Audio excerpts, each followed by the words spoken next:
Alrighty, it says I'm live. Hey, what's up, everybody? It's Stacy Storino. Welcome back to the Mama Saga. This is a YouTube channel where we're focusing a lot on Marvel, and right now we have video playlists out for Miss Marvel. We have it for Thor. There's another video coming out for Thor. We'll go into that playlist in another day or so.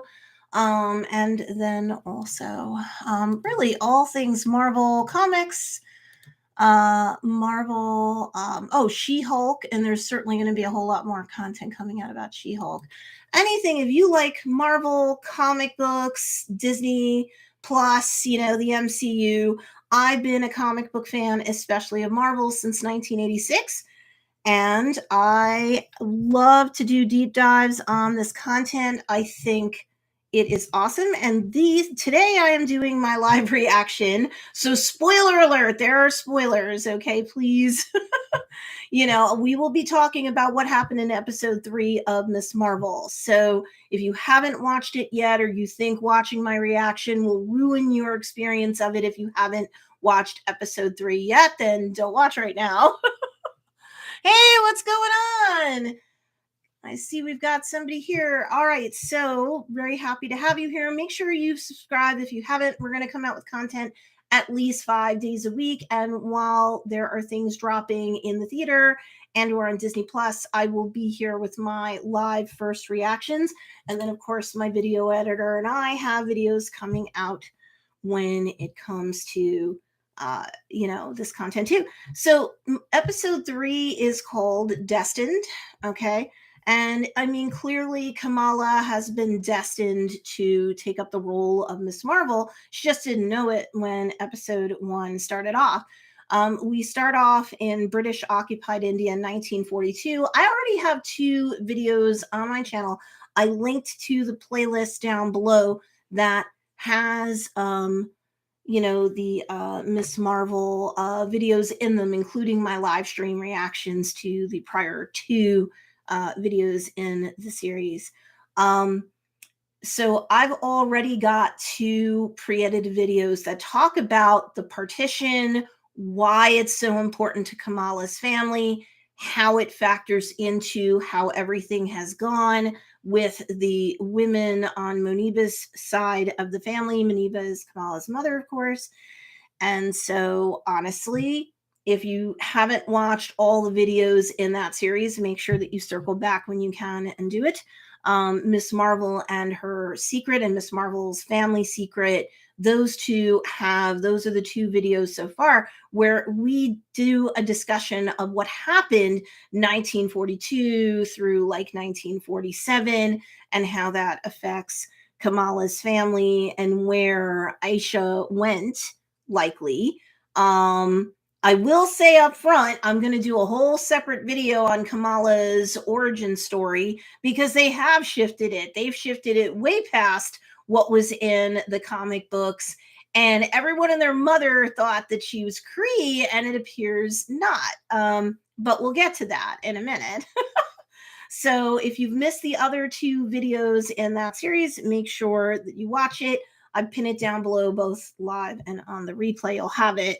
So we start off in, just around the time of the partition in what it was British occupied India. As you'll see in some of the videos in the playlist series, I talk about what the partition did, not just to help to create Pakistan and to split it off from Bangladesh, where Kamala's family comes from, the human part of her family comes from, but we also talk about the impact and the aftermath in terms of where at least one of the women in the family got off to.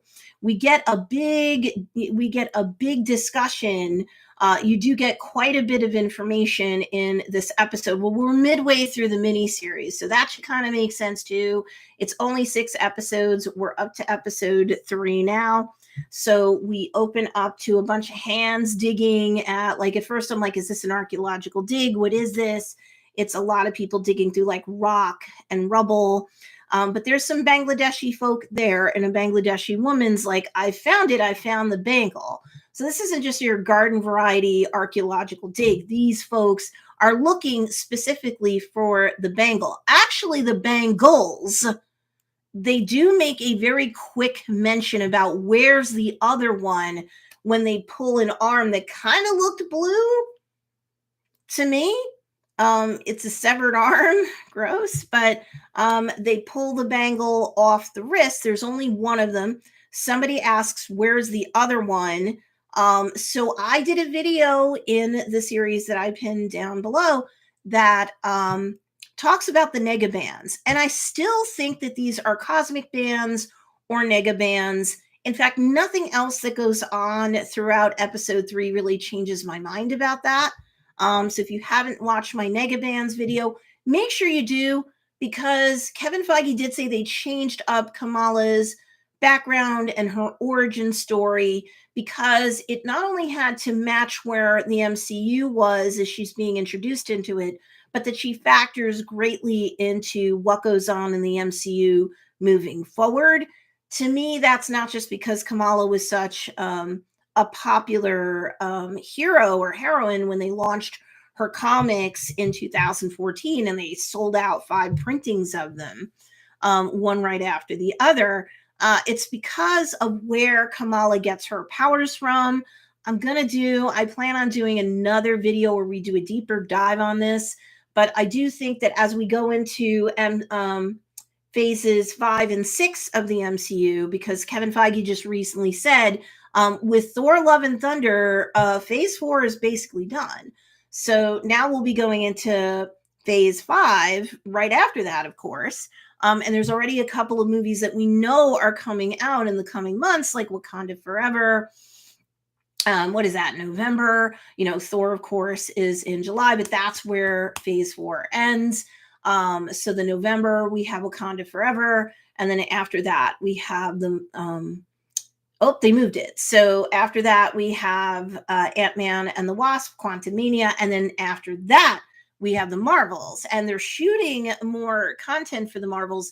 And they've really kept that under wraps. You're not really hearing as many rumors about it.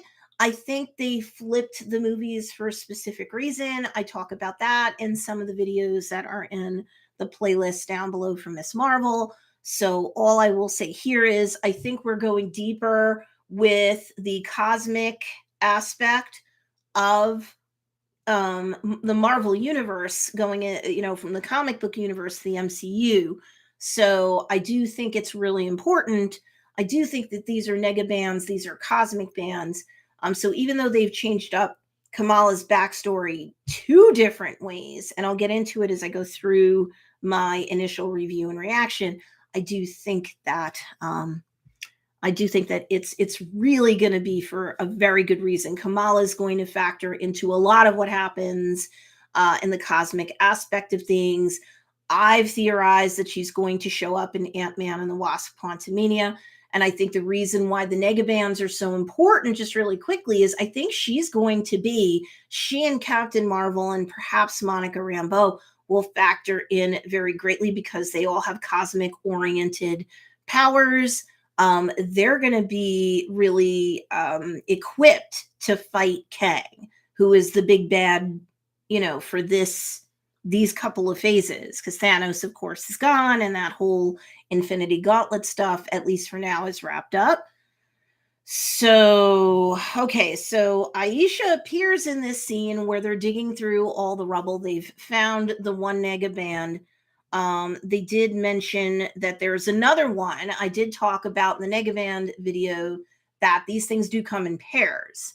And they acknowledge that. They give you a hat tip to the fact that the bangles normally come in pairs.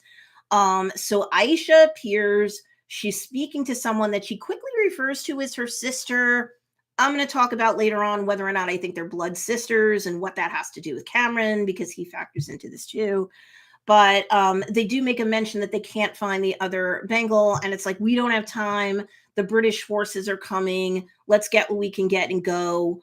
If there's a chance for the bangle to take us home, we have to at least run off with the bangle that we have. And, we have to try to get home. So clearly they're not from Earth. Any of the, 4 people that are hanging out there, actually 5 with Aisha there. So Aisha actually takes the bangle, puts it on herself. It expands over her arm like it did for Kamala. She does not seem surprised, Aisha, when this happens. It's like she expects that that's what it's going to do. The bangle lights up, and then her eyes turn that kind of purplish color like Kamala's did, both in episode 1 and in episode 2. However, the bangle snaps shut and turns off, which we've not seen that happen up until this point. So it's very interesting that it did that with Aisha. The roof's starting to collapse. There's stuff coming down. So, it's not safe to stay. The British forces are coming. They absolutely have to flee the scene. So the sisters, if they're actually sisters, or maybe it's just a term of endearment, don't know. They split up and they say they'll see each other again. Then the scene changes. Hold on just a second. It's a live stream, I know, but I have to turn on the fan. It's way too hot in here. All right, so, okay, thank you. Okay, so the scene changes. We're at Kamran's house, and Kamala is there. And his mother, it seems like she's definitely his mother. So we're going to presume it's Kamala's auntie or her auntie. She's explaining everything to her. So she's kind of catching her up from what happened when they first found the bangle in what was British occupied India in 1942.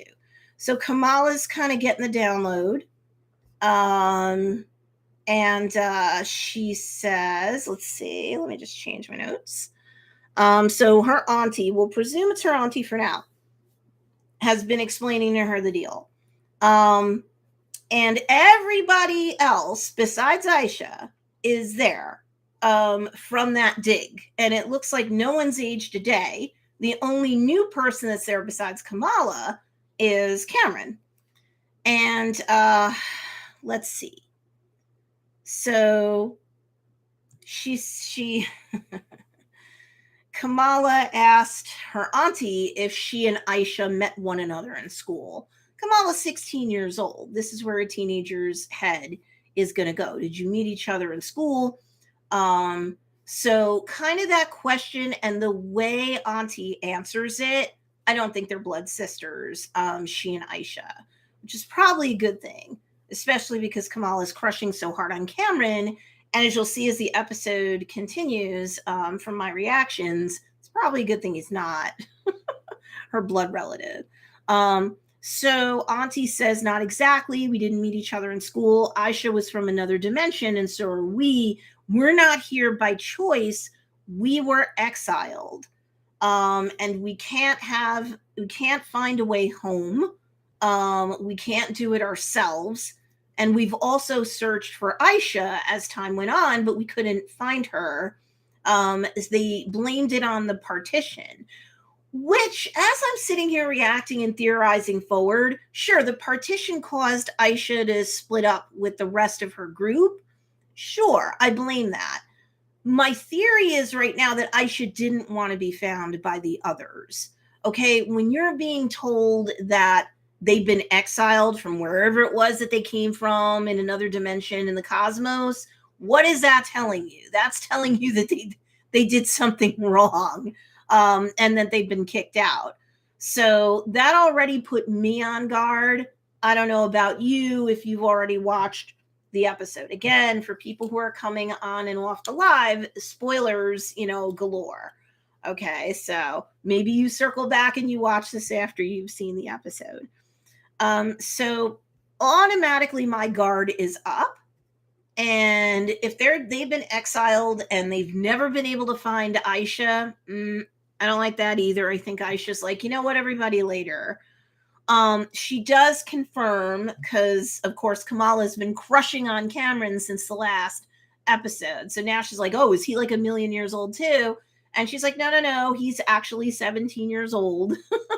And, Auntie's being all like very congenial right now. And she even lets slip that Kamran found, Kamala adorable. So Kamran's very embarrassed. His reactions do seem very genuine. They don't seem like they're fake. Um, Auntie, I had my suspicions about. I really did. So they're all laughing. Everything's cool. Auntie explains that they would have been happy to have found Aisha. They tried, they couldn't. They would have protected Aisha had they found her, she claims. She said that they didn't know that Aisha had a family or they would have tracked them down. She said, we didn't know anything until you put on the bangle and we sensed, your presence, the presence of Noor. So they spell it out later, the words Noor, just in case you weren't sure. Kamala asks and confirms for the audience, because she's our stand-in there, that the word Noor means light. So I believe that's in Urdu. I'll check it later. These are just my first reactions. And then I jump in front of the screen with my wet hair from my shower to kind of give you guys my reactions first time around fresh. There will be another flight of edited videos, and I'll have a chance to do a deeper dive and just to make sure I didn't miss anything. If you think by the time you get to the end of this video that I've missed anything or you have any questions or concerns, of course, you put it live or on the replay in the comments down below. And if I need to do a whole video on it, I'm happy to do it. So Kamala asked if Kamran was born here, I guess on planet Earth, right? She doesn't get an answer. So that's kind of interesting that they don't. You're getting a lot of information throughout episode 3. You are. But she asked and she was not given the answer about whether Kamran was born here or not. Auntie just basically says the bangle helps you unlock the Noor, Noor, which means light. So maybe it can do the same for him someday. That's all Auntie says. So it's interesting. So if you saw episode 1 and you saw when Kamala was spinning and everything got purpley and you saw all those dark figures in the background, what that's telling me now is it wasn't a bunch of Kree people, I don't think, because you'll find out in a minute. It's kind of, I guess, all of the type of people who would be drawn or attracted to someone else that's one of their kind, that's, engaged or enveloped in the Noor or the magical light, right? So Kamala is super worried. She feels that after all she's been through and everything that's happened up until now, remember in episode 2, she had that kind of successful but kind of botched save the kid, and then the Department of Damage Control comes out, the DODC, and she kind of feels like, all this secrecy, all the scariness of the bangle, what's kind of happened up until now. She's been chased by drones. She's been chased by people. She just feels that nothing good could come from it. In fact, she kind of almost offers the bangle to her auntie, who doesn't take it. And I'm going to tell you why in a minute. Okay. She doesn't take it. So she says, so auntie says to Kamala, those people out there, meaning the folks on Earth in this dimension, thinks you're some kid playing dress up with the bangle. She presumes people know that Kamala has the bangle, which they really don't yet, except for Bruno. She goes, so those folks think you're playing dress up, but I know that you've inherited greatness. This is already a call back to Destined.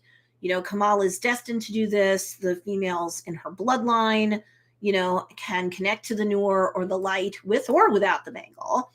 As Bruno explained in episode 2, the bangle really unlocks like more power levels for Kamala, but her DNA, her blood, her makeup allows for her to have that power. The power gets amplified and she gets more of it with the bangle on. And as you see throughout episode 3 as well, I should say, Kamala does not have the bangle off her anymore. So Auntie says it was Aisha's wish to bring us all home, which it was. You saw that at the archaeological dig where they found one of the 2 bands. Again, the other one's out there. So that's kind of like a Chekhov's gun. In screenplays and such, the concept of Chekhov's gun is they don't open a loop and then not close it. So they not only acknowledge that there's normally two bands, these things come in pairs, but they can't find the one. And so someone out there has it. Is it Aisha? Probably. Whether she comes back to the scene and she grabs the bangle later or not, I can't believe they're going to just acknowledge that there's two and we never find out where the other one goes.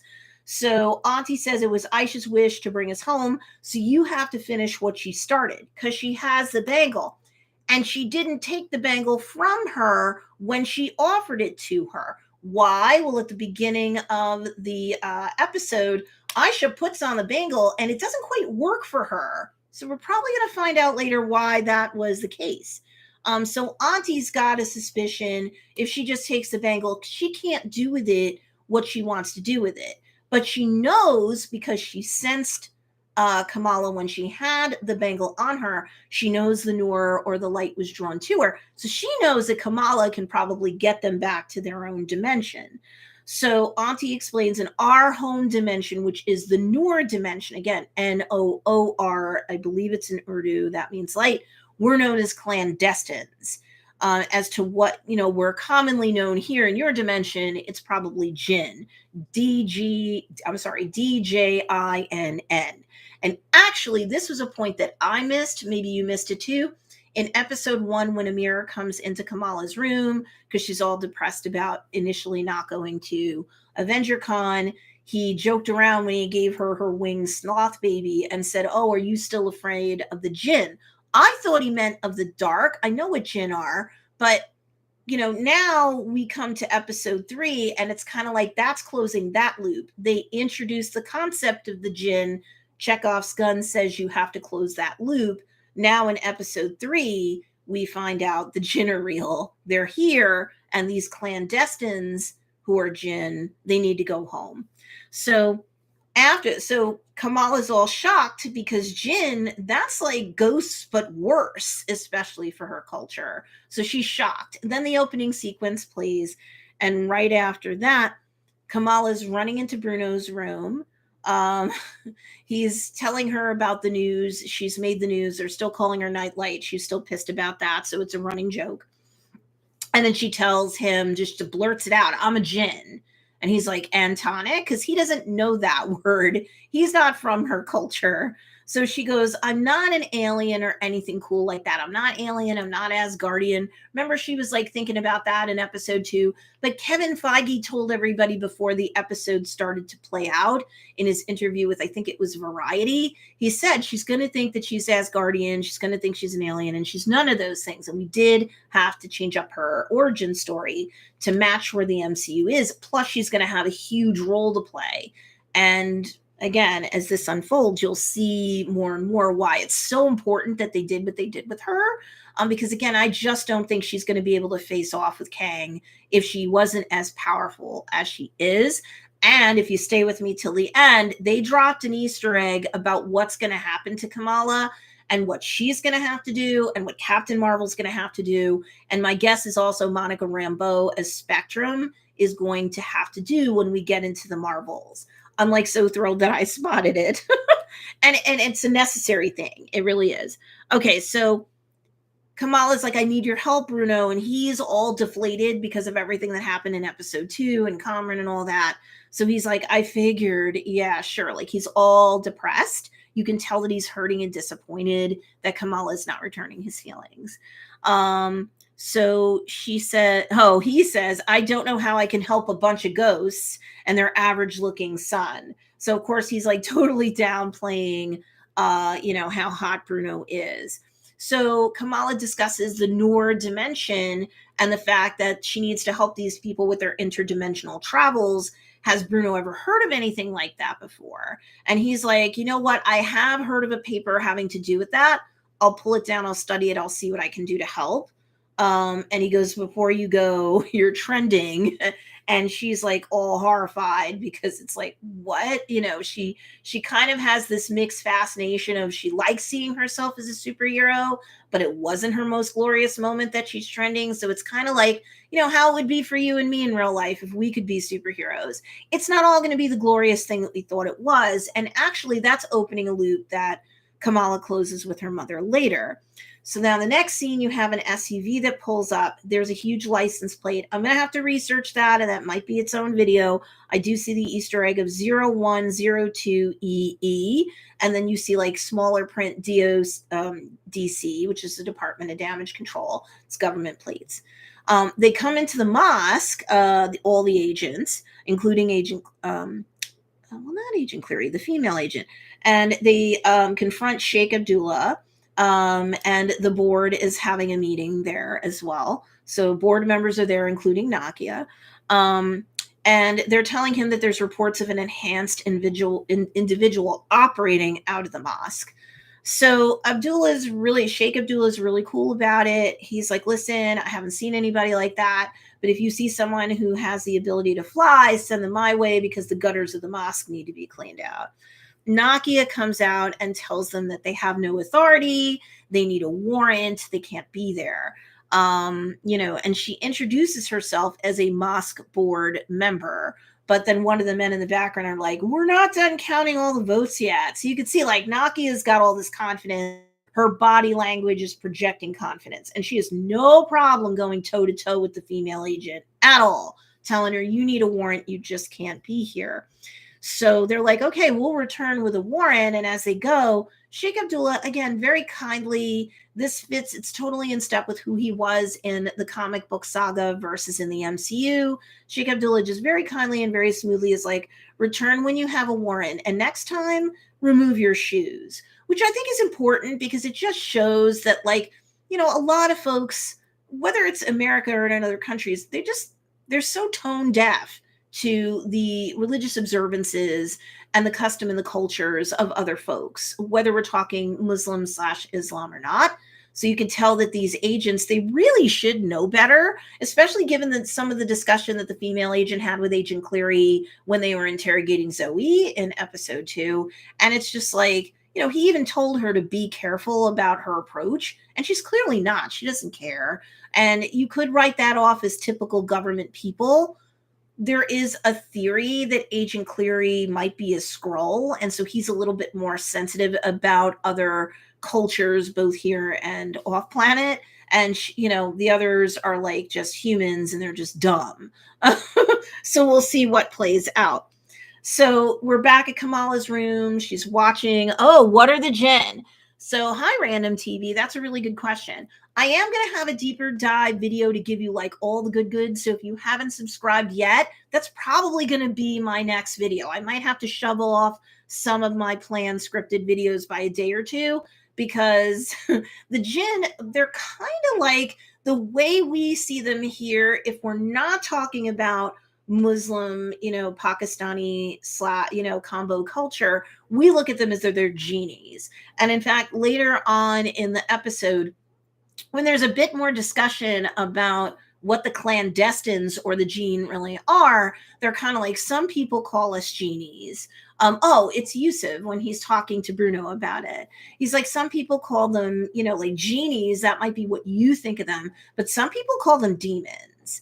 So I do want to have a whole separate video where I can give that its full attention and kind of like see how the information and the data that we have about Djinn, DJINN, plays out. Like, what kind of nuances can we expect to pop up in the remaining 3 episodes of the miniseries? And do I think that this is all going to be over? No. I think they're building more into, because Thor: Love and Thunder is the end of MCU's Phase 4. Kevin Feige came out and said it. So as of July, we're done. Everything else is phase 5, and they're building into phase 6. So do I think the cosmos is getting increased, especially with Kang being the big bad of the next couple phases? So I think the Djinn/clandestines are going to be a bigger factor because we already know the Skrulls and the Kree, but this isn't just two-dimensional like the Kree-Skrull War. If you really know your Marvel comics, there's so many other dimensions. It's not just multiversal. There's other dimensions and there's other, races and creatures and stuff. So they're populating and making this richer now and more layered. Random TVs. Okay, well, thank you. Thank you for that. I appreciate it. All right, so Kamala watches the rescue footage in her room, and again, you can see there's like a mixture of kind of like disgust and yet like pride in herself. So, and then Nakia comes in. She's her best friends. They always come bursting in the room, right? Throws herself on the bed. She's upset. And, Kamala jokes that this could be about dance practice, because she could get good like her if she just keeps practicing. She can get to her level. And she does ask what's wrong, Squishy, which is cool because that was the nickname that Kamala had for Naki in the comics. So we're having more a callback to the comic book saga. And at first, Nakia plays it off, but then we know what's wrong. She's complaining about the fact that the Department of Damage Control came to the mosque. They just burst in. They're so disrespectful. Armed guards. They're presuming that the mosque has something or some sort of connection with Nightlight. And she goes, they want us to give her up. Like the whole, and this is something she specifically says that I think is fair for them to bake into this series, the whole good Muslim surveil bad Muslim routine. It's like you're treating a whole, race slash religion as though they're just insular and you can just make a demand of them and they'll just serve somebody up to you because clearly all Muslims know each other, right? Like, again, we're being dumb, insensitive Americans sometimes. Um, so it completely ruined our election result meeting where a board member became a board member. And that's how Kamala finds out that Nakia did win a seat on the board. And so then we shift into what I will take as a scene from the engagement party. And then later in the episode, Amir and his bride wed. Oh, Mike Just Me Porter says, I'm enjoying the show so much. I don't get the hate or the this is too young for me. If you can watch Spider-Man, you can watch this. I agree with you. I don't know. I mean, people are certainly entitled to their opinions, and I respect that. But I think if they're dissing and dismissing on Miss Marvel, they number one don't understand the Marvel comic book saga. And then, if they had all paid attention to Kevin Feige, he said, I think in Variety, he's had a bunch of interviews, and he said that Kamala is going to be instrumental to the MCU. So she's going to really factor into things more heavily, which is why they kind of like did a bit of a pivot on her origin story to match her up with not only where the MCU is now, but where they're going to go. Because with Thor Love and Thunder, phase 4 is over. We're now going to immediately go into phase 5 this year, and they're already planning out phase 6. I'm telling you that Kang is the big bad. You need to have folks that can go binary like Captain Marvel. You need folks with cosmic powers that can also do their version of going binary. That's Monica Rambeau, but it's also Kamala Khan. So, and the very last Easter egg that they drop confirmed my suspicions. I'm so proud because she's going to have her own version when she pairs up with Captain Marvel. She's going to be able to feed off all of that light and go binary herself. Kang's way too powerful to really be beaten or fended off. I don't know that they're going to be able to kill him off like Thanos, given who Kang is and how his powers manifest and all the time travel he could do. Plus, he's currently ruling the TVA if you saw the end of Loki, the first series. So they can hate on Kamala Khan, but they're going to end up having to eat a whole bunch of humble pie. I agree with you, Mike, because she's going to be too important and she's going to just get increasingly powerful over time.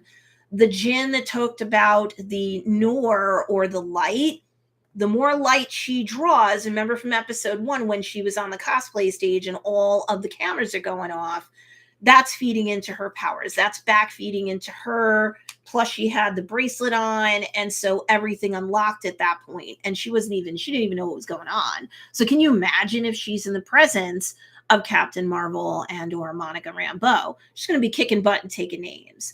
So I think, yes, it's like a bunch of teens, but Kamala increasingly gets embroiled in more and more difficult clashes and things. They're going to be up-leveling the amount of fights, the amount of powers that she unlocks, and everything. I'm sure now with the last 3 episodes of Miss Marvel, but then I'm telling you, she's going to be an Ant-Man and the Wasp. She's going to be Quantumania. I know that she's going to be. So, and I know that the Djinn are going to factor in more throughout. So now we're at Kamala's family's house. I'm going to guess that this is like the pre-show to the wedding. And, Mike says, will she get the second band? You know, that's a really good question. I'm wondering if she's going to as well. If you saw my Nega Bands video that's in the playlist that I've pinned down below, both during the live, and I'll make sure it's pinned on the replay. Since they pulled a Chekhov's gun in the beginning of the episode, acknowledge the fact that there was a second band. Somebody's got it. Okay, somebody's got it. It's not disappeared. So do I think that she could get the second band? I think she could. I definitely think she could. Or Aisha found it and ran off with it, because the partition, like I said earlier, you might not have been with us earlier, Mike. I know the partition, they keep calling back to it a lot. It's way more important than just like a quick little plot detail. I think that the other Djinn said they were looking for Aisha and they couldn't find her. I'm going to guess that Aisha at some point came back after the British were gone, found the other bracelet and ran off with it and used its powers to shield herself from the other Djinn, because again, they're exiled. They got kicked out of their Noor dimension for a reason. And as you're going to see as the episode plays out, the kind of Easter eggy things that I see, I was not at all shocked when they all did a big turn. And they're just like, you know what, Kamala, if you're not ready to help us, we're just going to take it now. And we're going to make you do it now. Clearly, they're not good people. But there were a whole bunch of poker's tells along the way. I talked about some of them, but we have more now. Now, interestingly enough, Shireen, who is one of Muneeba's friends, she flew over from, I'm going to guess, Pakistan. And she said, you're more than a friend. You're like family to me. And so Shireen knows, so she's telling so that the audience understands, Kamala's mother isn't going to be there. Okay. She's stayed behind in Pakistan. So she goes, sorry, your mother couldn't make it. It must be hard having a mother who can't make the wedding. Muneeba says right away, she goes, she wasn't at my wedding. Why would she be at my son's wedding? So you're wondering, especially as you see later on, Kamala's struggling with having to keep stuff back from her family and worrying about being rejected. And kind of how Nakia behaves towards the end of the episode, it's not just her family, it's people that are like family to her, other than Bruno, who's got her back, that might not be able to accept the reality of who and what she is. And I'm not so sure that the grandmother has the band. Mike says, what if her mom has it somehow? It's possible. I'm not sure. Could be. But she has powers anyway. Like Kamala had powers before the ban got on her. And it was mentioned afterwards by Bruno in episode 2 with all his tests and analysis that Kamala has the powers and the abilities. It's just that when the ban's on her, they're stronger, she can do more. So it's like an enhancement of what's already there. And clearly that's coming from the Djinn bloodline that she has, from Aisha to the grandmother, Nani, to Muneeba, who I think the jury's still out on how much Muneeba knows. They're definitely doing good storytelling so that you're not quite sure, does she or doesn't she know? Does Muneeba just think her mom was a weirdo and she's rejecting her emotionally? What she just said to her friend, maybe her mother just came across as weird and just hid everything from her. And so Muneeba's like, ugh, mother-daughter relationships can be hard anyway. But if Muneeba's like hiding something and she's kind of acting fey or different, Muneeba's kind of more traditional and doesn't like that. So she wanted to go to America. She went, clearly her mother didn't. The distance just helped. Kamala's struggling holding back from her family the truth. Maybe the mother just felt it was better to have her at arm's length.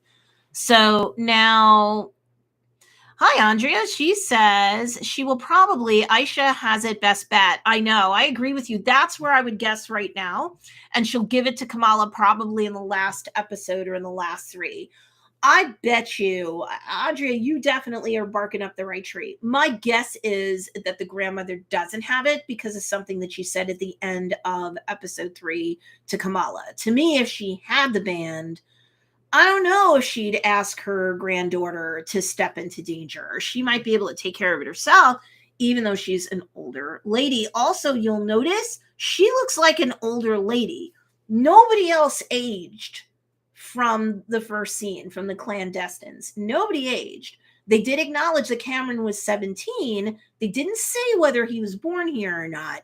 They wouldn't answer that question from Kamala, but they didn't age, and they acknowledged that they didn't age, and they said that their powers allowed them to kind of age more slowly in a dimension like this. But notice that Nani is older looking, so I wonder if she has the bangle, or maybe I don't know about that. I kind of like Andrea's theory, and I think Kamala is going to get that second band. It's a Chekhov's gun. I don't think we're going to get to the end of the series and not know the fate of the second band. I think if they do another end scene, they're probably going to show Captain Marvel. I don't know that Captain Marvel's going to step in until at least the last episode, whether it's in the episode proper or the cutscene at the end. Let's see. So the friend says to Kamala's mom, Muneeba, it's all for the best, less drama. She acknowledges mothers and daughters have a hard relationship. I have a separate episode where I kind of go into that in the playlist. So make sure you check the playlist down below. Make sure you subscribe if you haven't. If you want me to do episodes deep diving on things besides the Djinn, which I was going to do anyway, but let me know. I'm here for you guys. This isn't just me. So, hey, Second Street Marvel, what's going on? What's up? Mike Just Me Porter says, I think she knows, but she's rejecting it for safety's sake. And she's she's trying to protect her daughter. She at least has knowledge of what went on. I agree. And then Mike Just Porter says, hey, Trinity. What's up, guys? Make sure you subscribe if you haven't. You want videos, you want answers to questions, you want me to do research and do deep dives, I'm happy to do it. I've been a fan of Marvel Comics since 1986, so I am happy. I either know the answer, but I want to do a nice edited video of it, or I'm happy to do the research and come back with what I have access to. Dano Cosmic says, still wonder if there's a link to the Kree, even though they want you to think Djinn. I'm thinking that too. Mike Just Me Porter says we have subscribed. Thank you. Hey, Mike, fancy seeing you here. I love it. Yes, I do think, because the arm that they took that bangle off, didn't it look blue? For those people who saw the episode both live and on the replay, am I alone in thinking it kind of looked like a blue arm? Now, I've said in past videos in the playlist for Miss Marvel, I've said that Kree aren't just blue. They can also be white-skinned, right? Remember Marvel?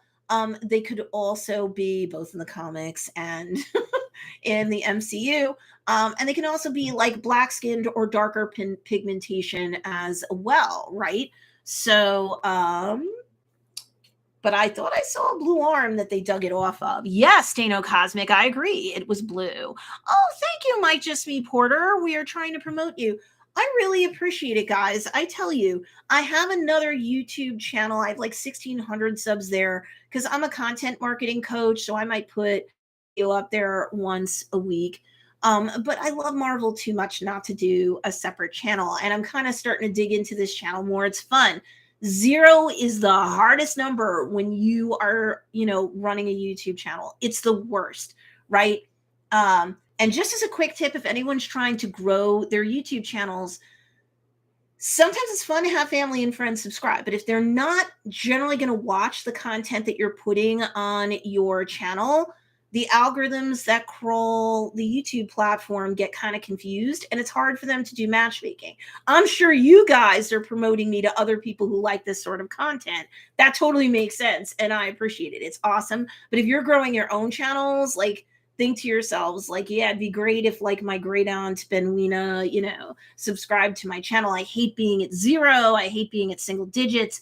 The algorithms do much better matchmaking for you when it's really clear from the data objectively that you put on, plus the subjective content. The algorithms are so strong, they will scour everything, including the images that are in your videos, right? So it's like so cool. So I hope I help anyone live or on the replay. If you're starting your channels, it's the worst.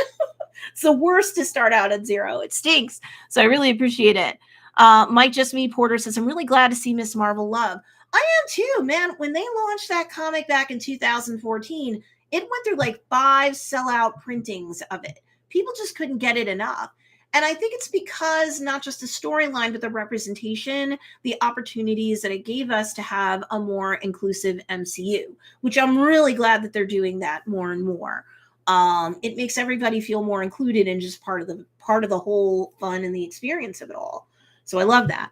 I think that there's foreshadowing as Muneeba is sitting there talking to her friend. I want to say the name was Shireen. This is just my first raw viewing and reactions. She says, it's all for the best. There's less drama, mothers and daughters. It's the eternal struggle. Be sure not to give your mother any drama. And she's scolding Kamala, and Kamala is laughing all very sheepishly. I think there's foreshadowing going on in more ways than one. Obviously, at some point, Muneeba is going to find out in the MCU. If you know the comic book saga, you know that she figures it out on her own because her daughter keeps breaking curfew, and she had a really good daughter. And she just starts to piece together all the timing and the synchronicity of what's going on. And she's like, oh, I figured it out. And I figured if my daughter is going out and doing good things and trying to be a force for good in this world, I'm not going to make her life harder. Now, if you've seen episode 3 already, you know that at this party later on, Kamala goes outside. She's got a heavy heart. Bruno left her a box. He left her a gift because he couldn't get off shift for the party, but he was able to get off shift to go to the wedding later, as you may know if you saw episode 3 already. But, Kamala's out there and Sheikh Abdullah is there with her and they're talking. I'm going to get to that in a minute, though. But I do have a separate video in this playlist series for Miss Marvel that really focuses on Muneeba's struggles with Kamala and back and forth, and how I think it's important for telling a story like this. Okay, and then somebody's hidden all of Amir's shoes, but I guess there's a tradition that goes on that, you're only supposed to hide one pair and not all of them. So, and then some of the Illuminantes are there. I'm glad that they're kind of like a running thread in this series. I'm sure we're not done with their influence. They come up twice in this episode, and they really fit the name Illuminantes. They don't miss a thing, and they either know everything or they can figure it out really quickly. Mike Just Me Porter says, Chillmonger told us about you. Chillmonger, he is like my guardian angel. I really appreciate him. Oh my God. His channel, if you don't know Chillmonger, go check him out. He's got like 1,200 plus subs on his channel. He knows what he's doing for sure.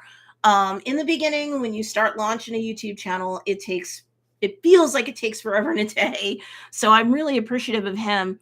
So Chillmonger told us about you. He couldn't believe that a video that was edited had less subscribers. So during a live stream, we subscribed. Aw, we are from a couple of extended nerd communities. Hey, listen, I loved Marvel long before it was cool. I've happily been a nerd myself. My son's kind of part nerd, part football player. So I'm like, just wait till you get out of high school. Then you can embrace your nerdiness full force, right? So I really appreciate that. I really, really appreciate the support. And I'm here to serve you. So, this isn't just about me, glorious me. I know folks say it's YouTube for a reason, but what the algorithms and the AI prefers on this platform is the viewer. So I'm happy to make the videos that you guys want. Ask and you shall very likely receive. I'm happy to do it, and I'm happy to give you shout outs as well. Even in my edited videos, like, so-and-so channel asked for this, and, go check them out afterwards. So let me know if there's any deep dives that you want or any other comic series that you want me to cover. I only have how many comics from back through 1986 and some through now. Let's see. So someone, of course, in the Illuminati's asks Sheikh Abdullah about the Department of Damage Control. I heard they came and accused you of being the Midnight Madman. I want to go back and watch this again and make sure that's the name that they used. And then I'm going to try and do a connection to that character. Because again, if you understand the concept of Chekhov's gun, they never just, it might be an Easter egg, but some stuff that we thought were Easter eggs in phase one, they are now weaving into things now. Like, oh, I don't want to, hold on, because I want to do a video about that too. So the Midnight Madman, who is that? Sheikh Abdullah clears the air and says that they all knew that the person was brown-skinned, likely a Muslim girl. So, of course, you see Kamala's face. It's getting really upset. About to hit the canyons later. Later, 2nd Street Marvel. Hope to see you later. I appreciate it. So Sheikh Abdullah lets everyone know who the person, the description of the person. So, of course, this is where Muneeba says, oh, the trouble that girl is causing. Her mother should be ashamed of herself. Now, she's presuming the mother knows what the daughter's doing, but of course she doesn't, because it's her own daughter who's doing all of this. And Muneeba's all about, like, being conservative, right? This is anything but conservative. This is haram if ever her mother saw it. So then Kamala, Bruno came by earlier. He said he couldn't get off his shift. So here's this box for you. That's when Kamala goes outside and she asks Sheikh Abdullah, do you agree with everyone about our new masked neighbor? That's how she's referring to herself. She doesn't want to out herself. But Sheikh Abdullah is very wise. And again, like the comics, very smooth, calm, jovial. He says, do you? And Kamala's like, I thought it would actually be cool to have a superhero that fights for us. But I don't know, maybe she's just making things worse. Because that's how Kamala feels, especially after her kind of botched, kind of successful rescue of the kid that fell outside the minaret from the mosque. But that's where Sheikh Abdullah says, I doubt that boy from the minaret would agree. He does see that what's going on is done for the greater good, so he's not disapproving. Bye, Miss Trinity. Oh, Mike Just Me Porter says, just keep up what you're doing. I'm an MCU stan and a shill. Most of my community finds some of phase 4 lacking, but I'm loving it. I think phase 4, Mike, is doing a lot of table setting for phases 5 and 6. I really do. And sometimes people lose patience with the table setting, but I love the fact that so many of the people who are involved since phase 1 and in some cases continue to be, like, of course, Kevin Feige, they were comic book lovers themselves, right? Some of them even were involved more directly with the tangible comics themselves. So they have a lot of knowledge and wisdom, and they know what they're doing. It's very, very nuanced. If people are losing, patience with phase 4, they're not as nerdy as they think they are. Because true nerds love to do the deep dive, love to spot all the Easter eggs, love to kind of guess and do the mental chess. Like, what was it? 5-dimensional chess that Sheldon Cooper created. They like to see everything in full dimension and play out the mental chess as much as they can. That's part of the fun. So Kamala asks, how does she convince everyone that she's good? Because people like her mother just see her as haram and trouble. And that's when he says the line that you heard in some of the trailers, good is not a thing you are, Kamala, it's a thing you do. And he gives her this look that, I don't know, live or on the replay, you can let me know down below. Do you think that he knows already, especially now, given this exchange between the two of them, that it's probably Kamala, right? And kind of the way he's treating things is very much a callback to how a lot of it went down between himself and Kamala in the comic book saga as well. So Kamala, after he's gone, looks into the shoebox, and Bruno has made for her a more comic book accurate mask for her face, which is kind of beautiful that he did it. It shows that he loves her. It shows that he cares, but it's also not just cool because it's more comic book accurate. they did change up how Kamala's powers came to be and all of that. So we don't have, like, in the comic books, like, her going into a Terrigen Mist cocoon and coming out looking like Carol Danvers. But then over time, she shows up more as her true self. And they see her in the brown skin. They see her with the dark hair. This is kind of cool because, like, the mask hides less of her face, so they can see more of who she really is. Which I think also is a poker's tell that eventually she's going to have to come clean to at least the people closest to her in her life. And she's going to be hiding the Muslim, and the Pakistani background less and less as time goes on, whether the dummies in the government like it or not. So, and she looks at the mask and she smiles. Then we cut to the Circle Q. Bruno's helping someone, they leave. Yusuf comes in and asks Bruno if he can keep a secret. So you can see the look on Bruno's face. It's very complicated. He's like, what does he know? What is he about to drop on me? But actually, Yusuf's just showing him a Hostess cherry pie and saying, Muneeba forbids me from having these. And of course, Bruno's relieved. This is kind of a callback or a wink at the comics, because I don't know if you've noticed, Yusuf's a whole lot thinner and healthier in this in the MCU than he was in the comics. He was always like the poor thing, like obese, right? And he's had health struggles. And of course, in the comic books, at least in one dimension, he ends up dying. So, here Muneeba's like, mother henning him, but he's going to sneak in a Hostess cherry pie, right? So then he says there's something about their syntheticness. I just can't resist them. So again, I think it's kind of like, I don't know where they're going to go with him, but it's definitely a hint that he may have health struggles later on. He's hiding stuff from Muneeba as well. Mike Just Me Porter says Trinity at Second Street Marvel. He is a reviewer of comics, independent comics, and he loves to talk about the MCU also. He believes there's connections between the Eternals, Shang-Chi, Moon Knight, and Miss Marvel. Definitely. Oh, hi, Lofi. What's going on? Or Lo-Fi. I hate to mispronounce stuff. I really do. I find her...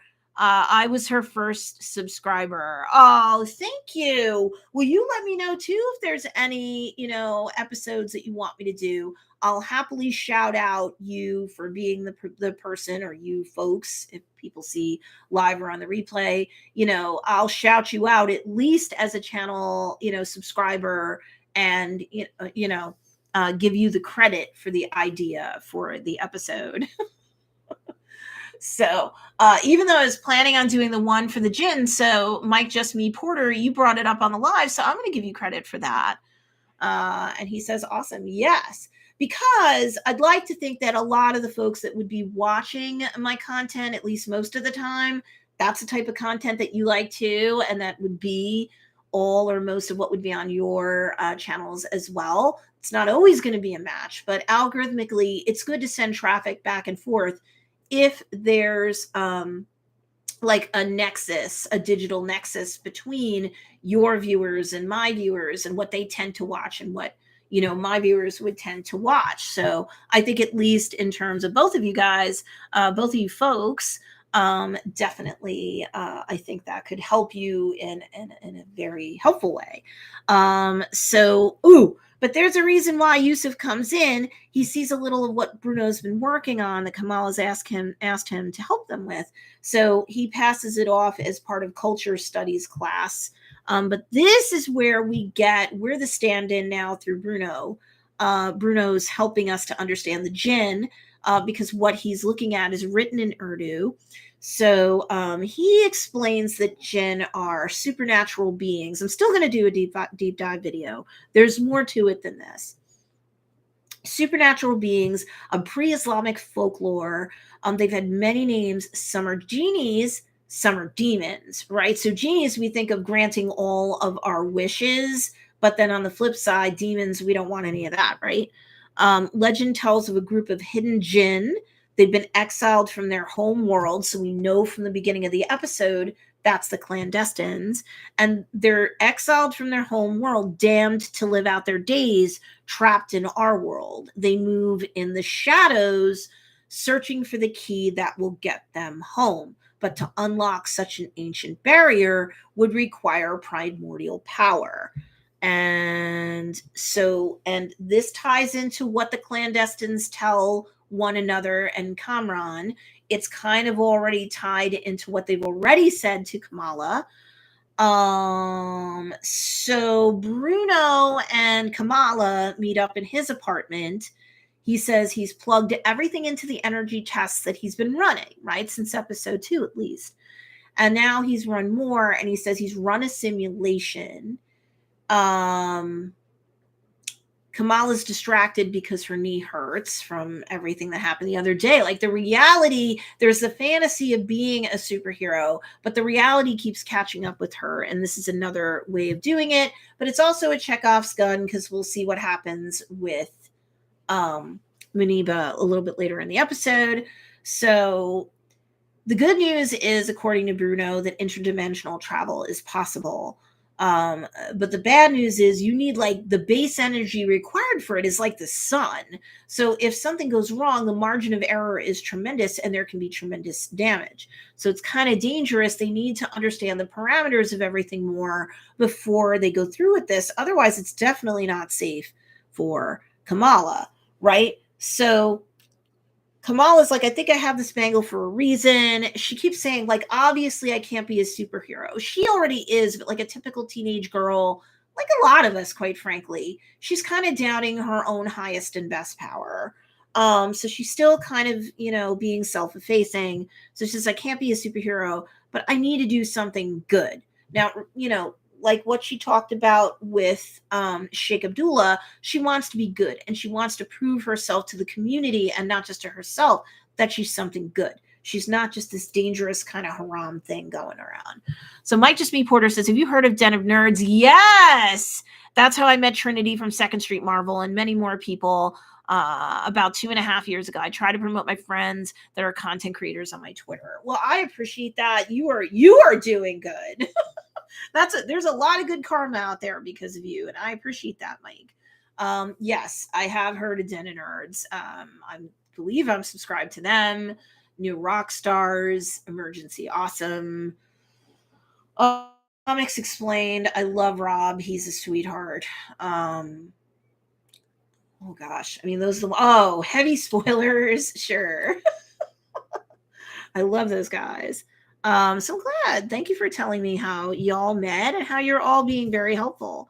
I'm happy to pay it forward as well. I really am. So, okay.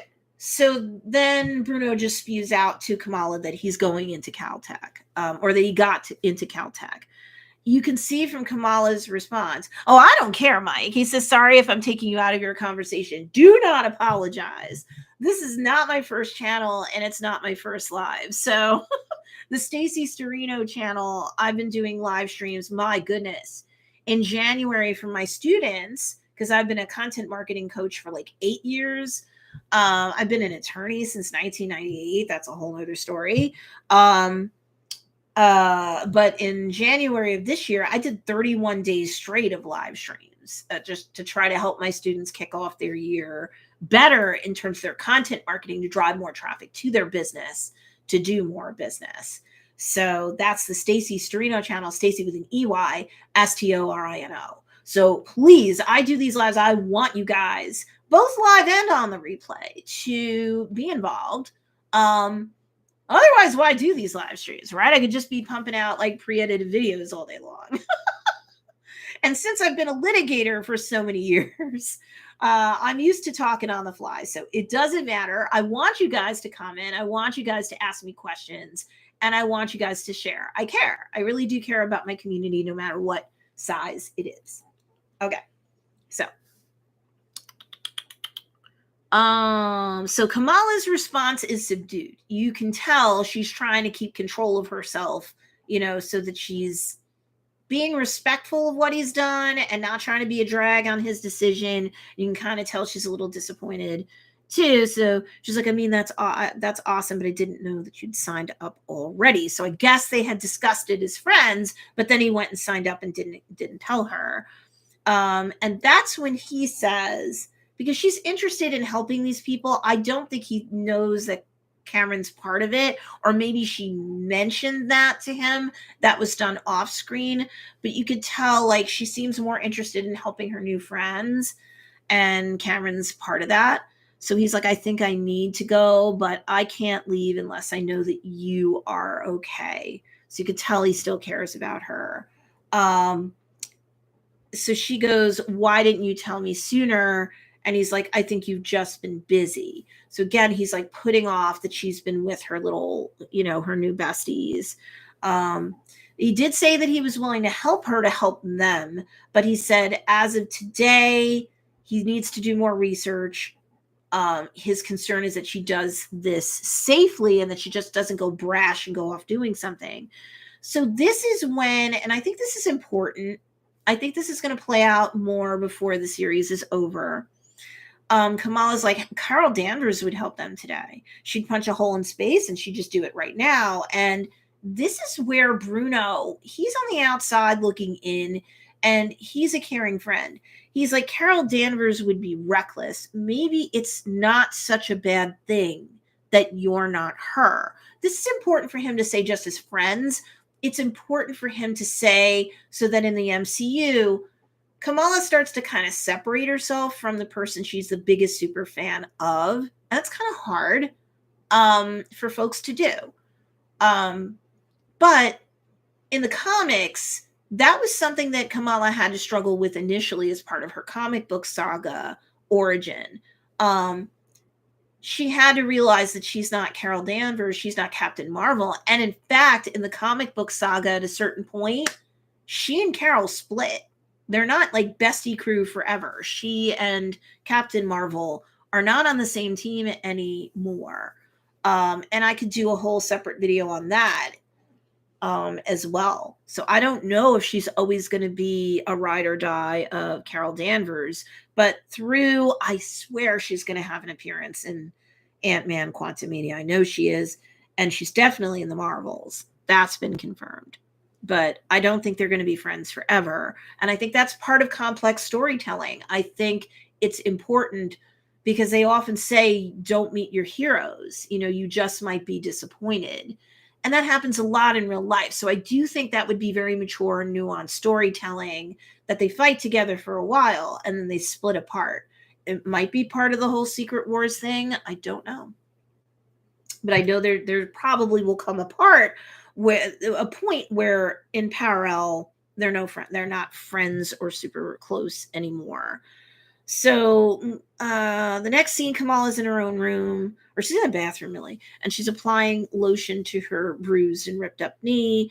And Muneeba comes in, and just like any concerned mother, she's like, what happened? And Kamala's like, I fell off my bike, which is interesting because Kamala lost her bike in episode 1, and that's kind of like a loose end. That's a little weird that nobody ever noticed that the bike was gone. Because if you saw episode 1 and they get on the bus and the bus runs off and only Bruno has his bike, when they come home, they're together on Bruno's bike. And they joke, what's the odds of that bike still being there? And Kamala's like, in Jersey City, New Jersey, not really great. So really anywhere, to be fair to Jersey City, that bike would probably not still be there. But whatever, she tells her mother that she fell off her bike. And Muneeba, as a loving mother, this is a loving mother scene. It shows that just like many mother-daughter situations, there's a lot of love there, and then there can be a lot of friction there, whether one of them's a teenager or not when that's happening. She's tending to her daughter. Her tone is very soft and supportive. You could see Kamala's face. You could see that she loves and appreciates her mother. She doesn't want to hurt her or lie to her or have her be ashamed or disappointed in her, to see her as haram or forbidden or not good. So you can see all the complexity in the face. The actress is just great in terms of conveying it. And then she says, Mommy, do you ever feel like you've been up against the world, like you wanted something to happen so badly, and then it actually happened, and the reality is not as great as you imagined it? I'm going to tell you right now, that's going to be any of us at any point in our lives. So we feel a lot of rapport for that character.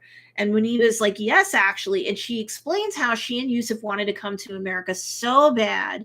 And then when they did, it was hard. How all the long hours poor Yusuf had to work for not a lot of money in the beginning.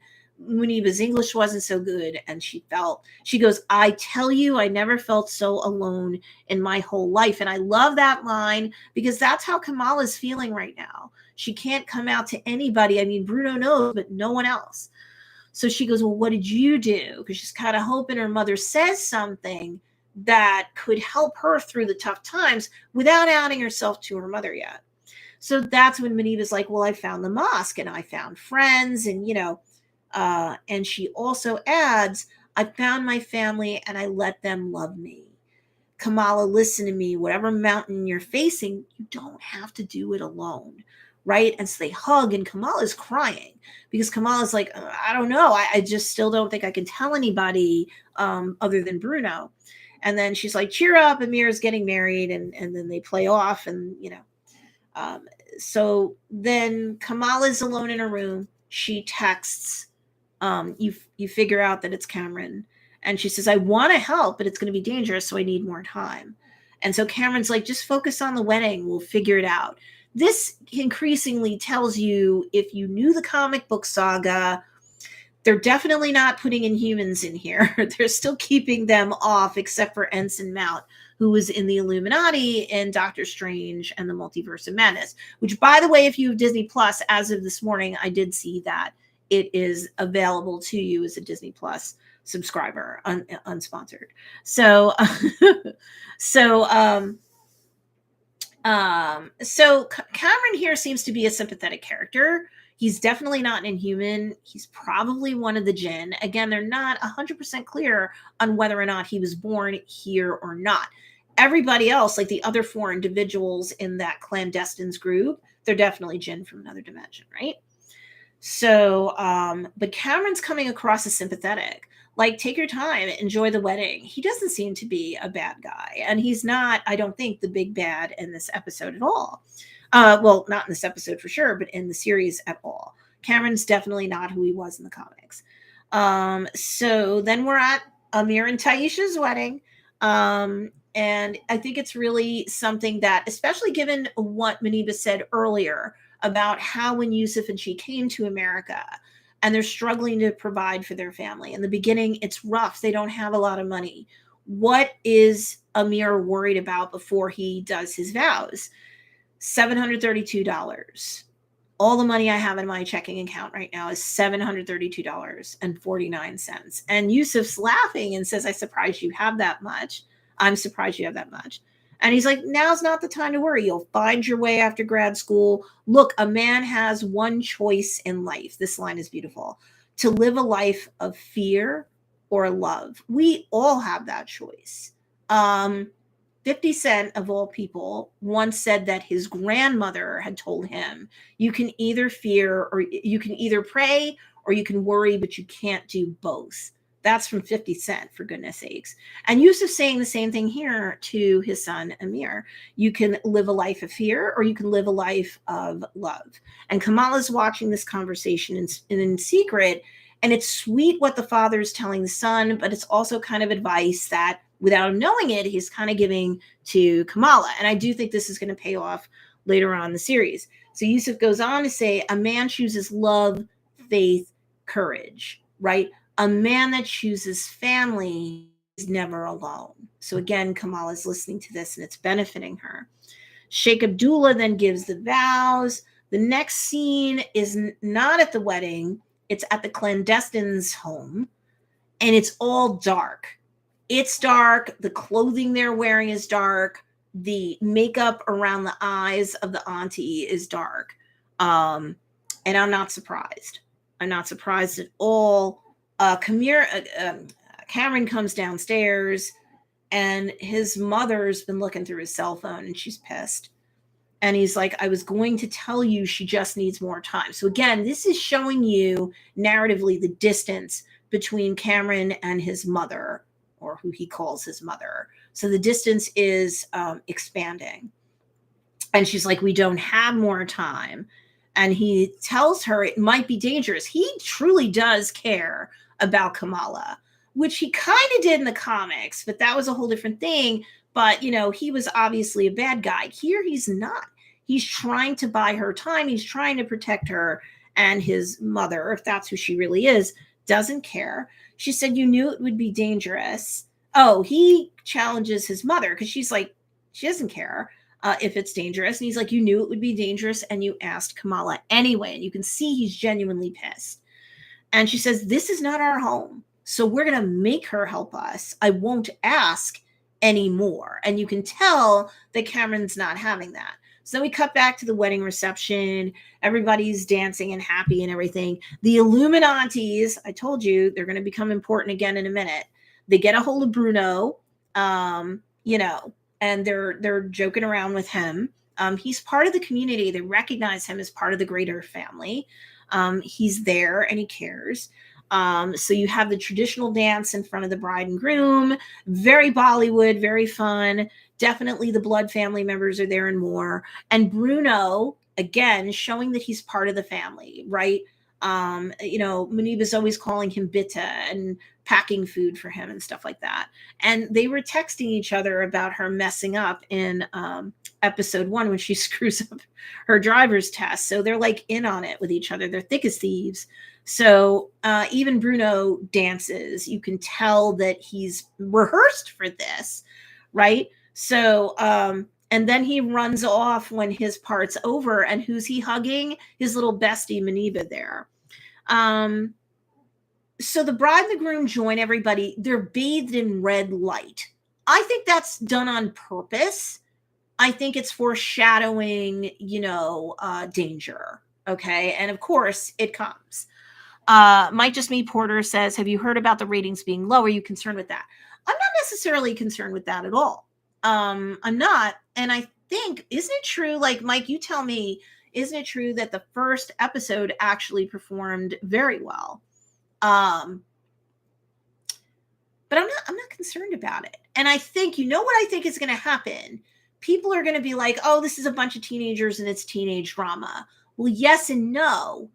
And I think that, especially now that the Djinn have been introduced, the cosmic element of the story connects it to the cosmos element that phases 5 and 6 are going into.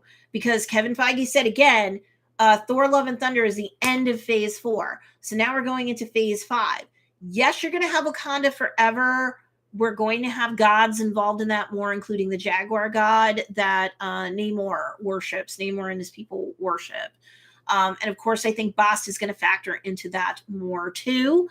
Riri, who is Ironheart, what she's creating with her technology to kind of mimic Iron Man, he didn't give her anything. She dumpster dives just like Spider-Man did to put together her stuff. Whatever it is that she unlocked to kind of get her suit powered up causes a clash. And that's going to bring the two goddesses against one another. And I know that right after that is Quantum Mania, and that's definitely a very cosmos thinking on the fly, a very cosmos-driven story. And they're going to have to go into the dimension where who hangs out there? Kang. Where's Chronopolis? There. They're going to piss him off, and there's going to be a huge brawl. And I know that from what leaks we do have of the plot, someone's dying, probably Hank Pym, maybe his wife as well.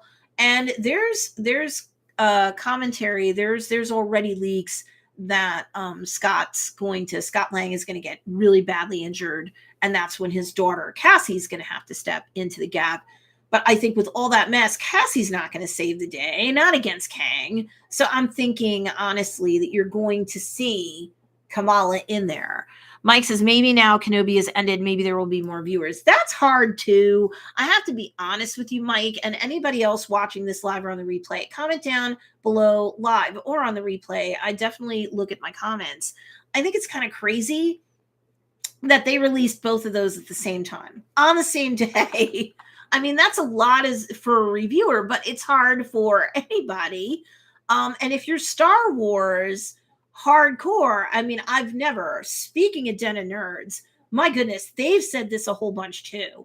yes, they're Star Wars fans, but if they say one syllable out of place, like people freak on them. So I think if you're a Star Wars enthusiast, like a really deep dive Star Wars enthusiast, as many are, you're going to be like, whatever with Miss Marvel, I will circle back and I will see her later. But again, if you're a true MCU/Marvel nerd, Kevin Feige said there's table setting going on.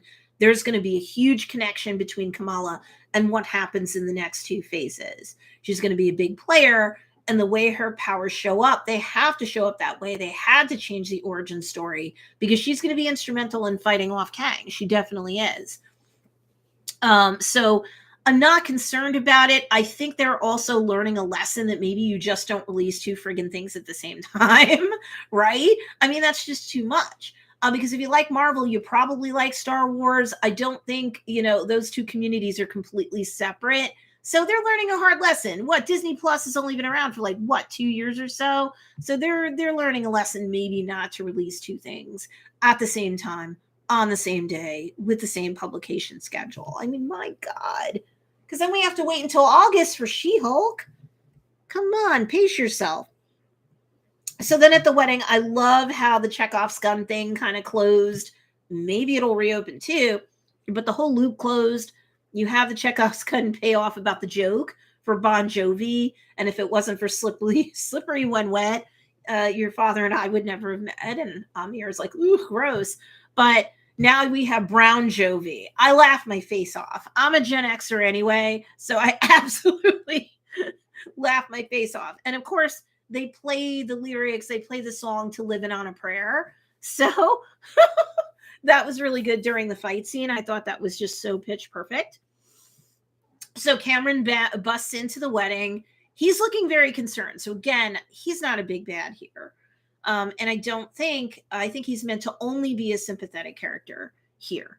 We'll see how long they let him play out in the MCU because of what happened towards the end, but I don't think we've seen the end of him. So in the meantime, he's looking around for Kamala. Kamala's dancing with Bruno. They look so sweet. They just start to dance. They just start to be happy with each other again. You're kind of getting that feeling like when they were on the rooftop and they have this longing, like puppy dog looking with each other. It starts to happen again.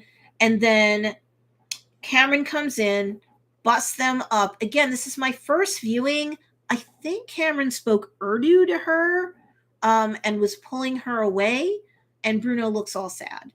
And but Kamran says, so is your whole family. I've come to warn you. He's bathed in a blue light temporarily. There's like a blue light beam that shoots through him.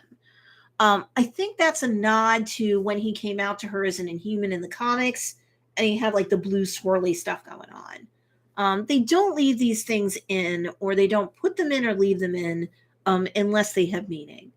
So Kamala says she thinks she can talk things over with Kamran's family and reason with them. And he's like, nope, they're going to kill everyone. You need to get out of here. So Bruno's running up, and he's telling Kamran that he leave. He's upsetting her. And Kamran's like, back off, Brian. And he's like, when my mother wants something, nothing stands in her way. And the door opens on the other side, and here comes his family. And again, they're dressed in black, dark clothing. Again, they're clearly the bad guys. They clearly aren't part of the Noor or the light. No wonder they got exiled. All this stuff is just so pitch perfect. So Kamala's stuck because she can't tell everybody that they're in danger or why they're in danger, because then she has to out herself. So just like any good school kid does when they don't want to be in school anymore, she pulls the alarm and everyone goes running out. She even says to Bruno and Kamran, this works in classes, right? So Bon Jovi's song Living on a Prayer plays. Bruno helps to evacuate everyone out.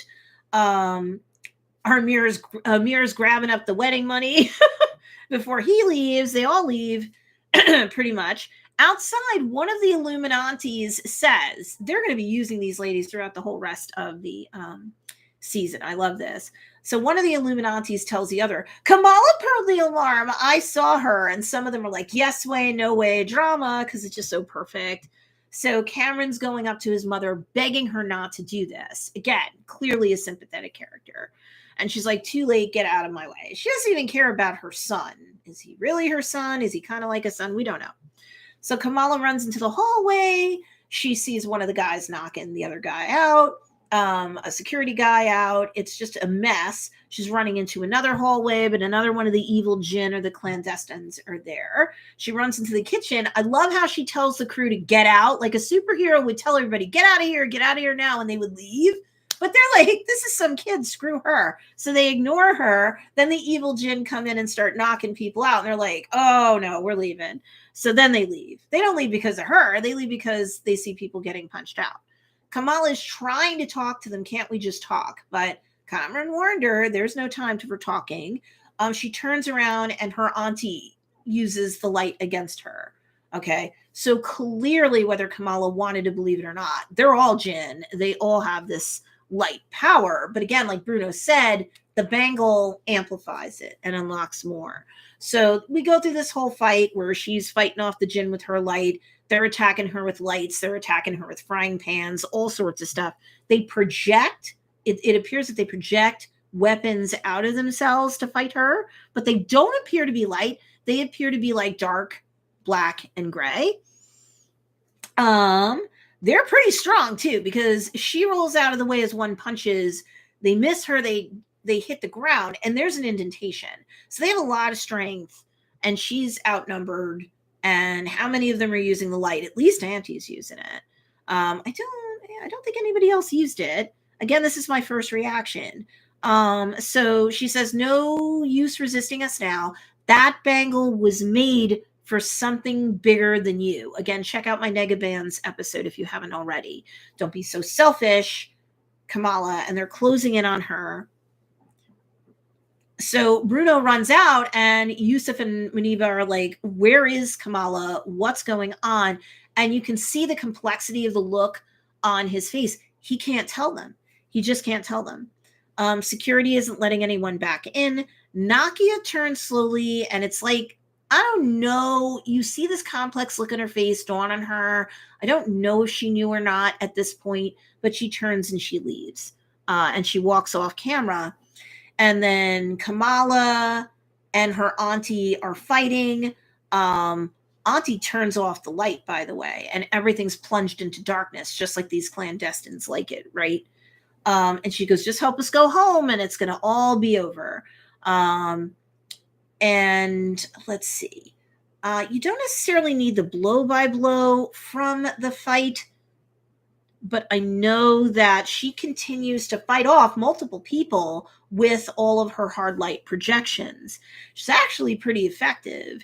But then she wants to escape them. She casts hard light projections as stairs. She runs up them, but I think her auntie hit one of them. It dissolves and she falls onto a table. And then Bruno goes in there to help her. He throws gifts at the Djinn to buy Kamala space, but then he gets struck really hard. He knocks out for a bit. Kamala's vicious, pissed that they did this to her.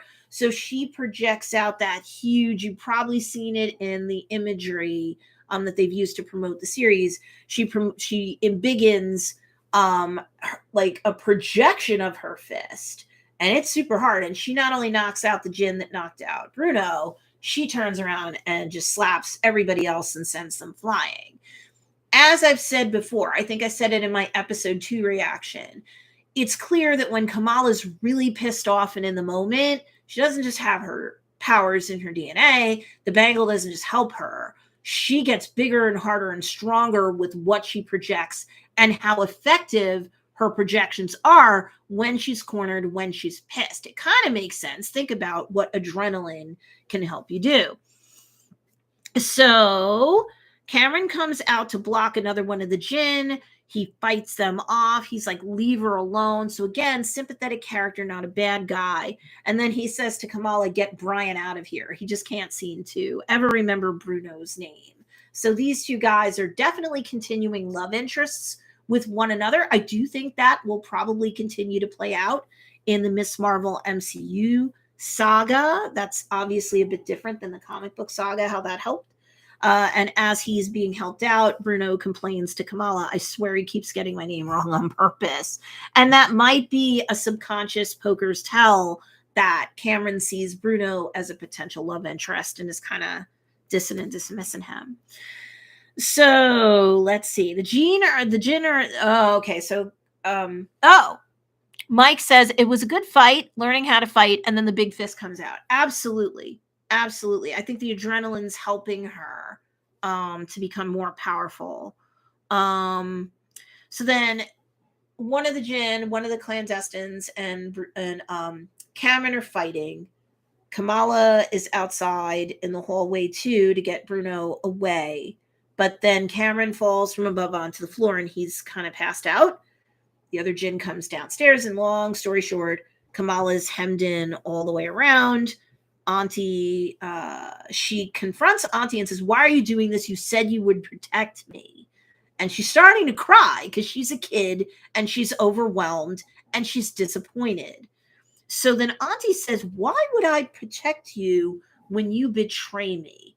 I wonder why Auntie came across, you guys let me know live or on the replay what you think, why the Auntie thought that Kamala was betraying her just because she said she needed a little bit more time.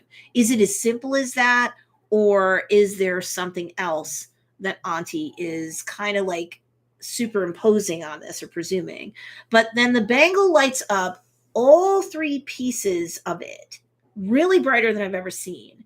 Both women are bathed in the light, Auntie and Kamala, because they're the closest to one another. And then tears in reality kind of start to appear. There's all this like golden light. So again, the Noor or the light dimension, this is really cool. There's like a blinding golden projection of light that comes out. And then you see a black and white, old-timey kind of looking train that rolls through. Now, you guys let me know, did you spot it in the second episode that kind of, I mean, I know you saw the light projection with the Auntie standing in it. But in episode 2, when Kamala like passes out at the dinner table, but you heard the train, right? Because I didn't see a train, but I heard a train last time. This time, you're seeing and hearing the train, and obviously Auntie's with Kamala.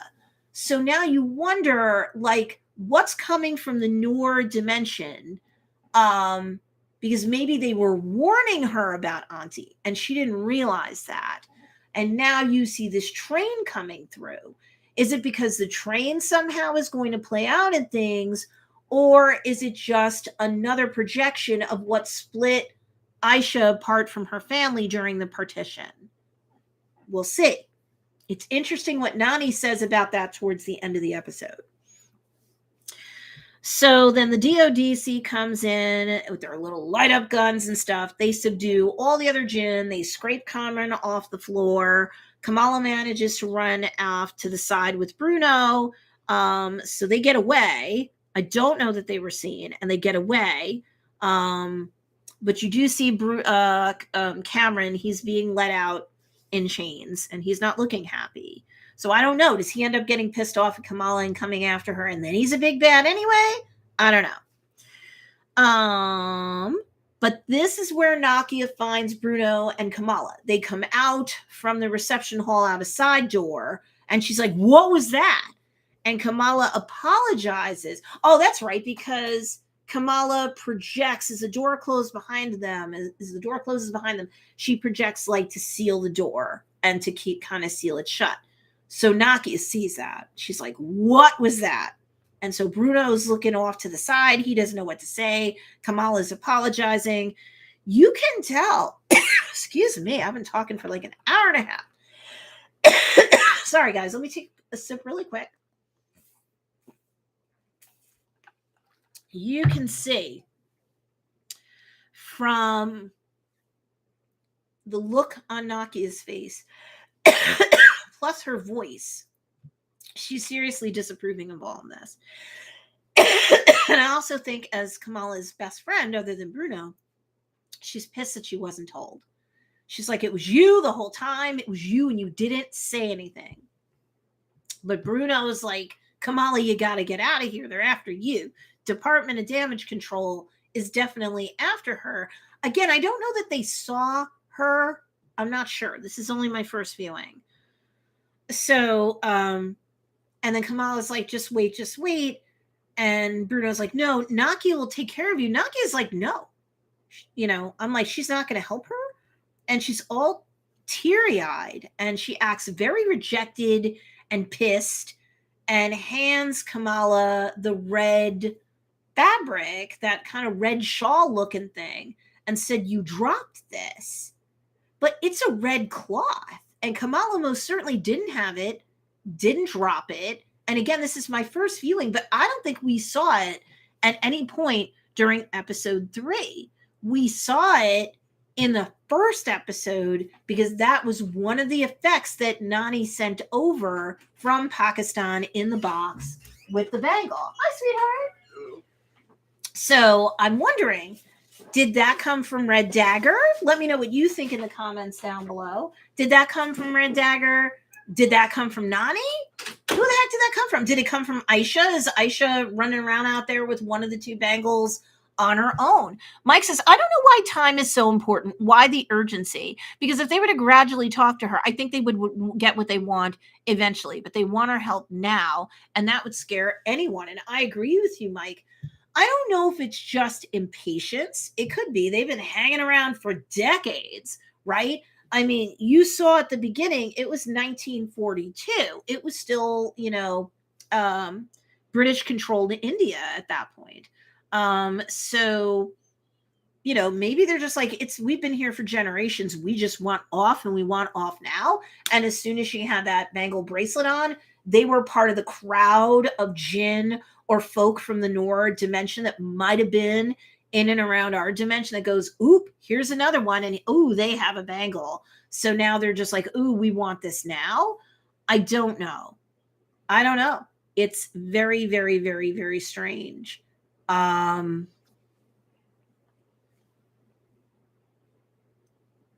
I don't know that it would have worked for them because remember, Aisha had the bracelet on. She had the bangle on.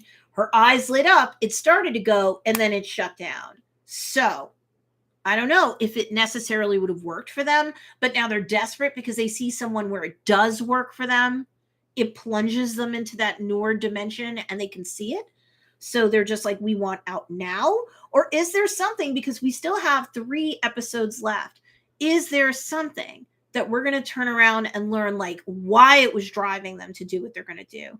I highly doubt that they're off in the Department of Damage Control, and that's that. I know they have all sorts of special things to keep an enhanced individual subdued. Remember what they did to Loki.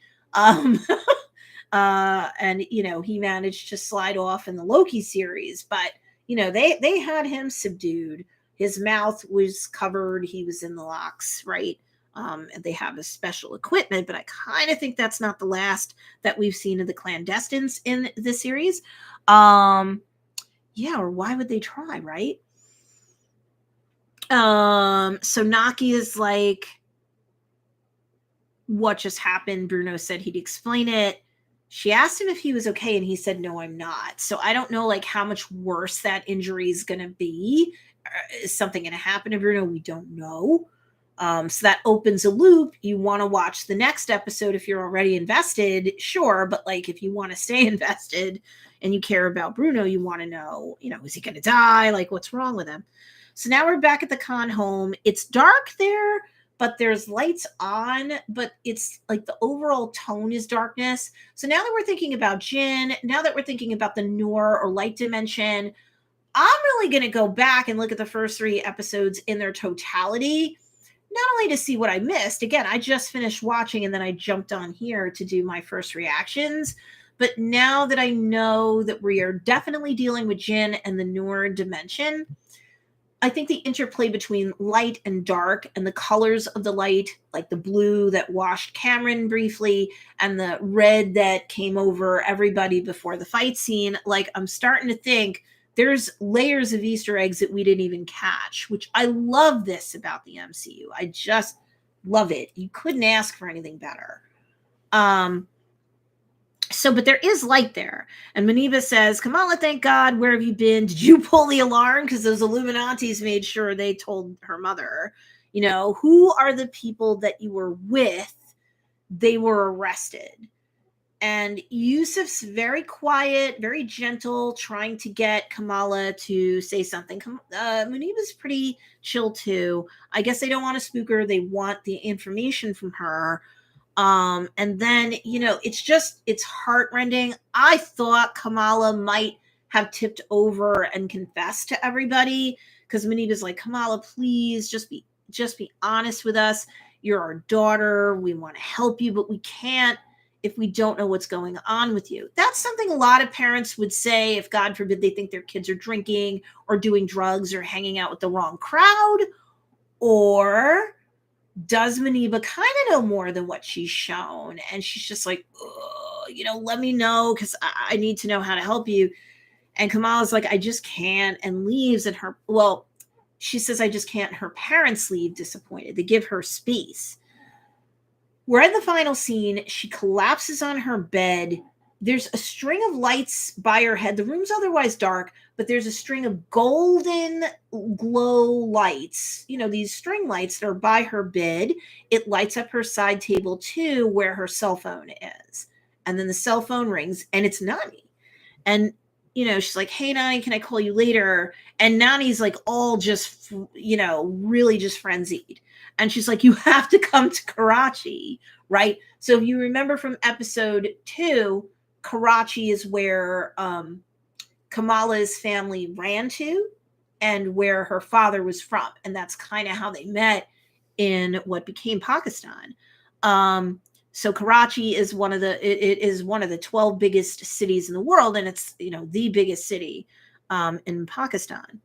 So it's not even like, hey, there's no foreplay, nothing. She just cuts to the chase. You have to come to Karachi. And, you know, basically Kamala's like, what? My parents won't let me go. Mom won't let me go. I think she said mom won't let me go. And then Nani's like, you both need to come. And Kamala's like, oh, okay, Nani. You know, like, Nani's a weirdo and a flake and a daydreamer. So, you know, maybe she's just all in excitement about something. So Kamala's just trying to brush her off. She's tired. She's run down. She's just fought off a whole bunch of Djinn. Who wouldn't be? And you can see Nani's like whole face now. Before it was kind of like you only saw parts of it in episode 2, but you're seeing her whole face. And there's 2 reasons why it's important that they let you see her whole face then and there after everything that's transpired. Number 1, you can see just how freaked out she is. This isn't like she's all like some creative in a passionate panic and you have to come and hang out with me in Karachi. No, she's scared. She's scared and she's frantic.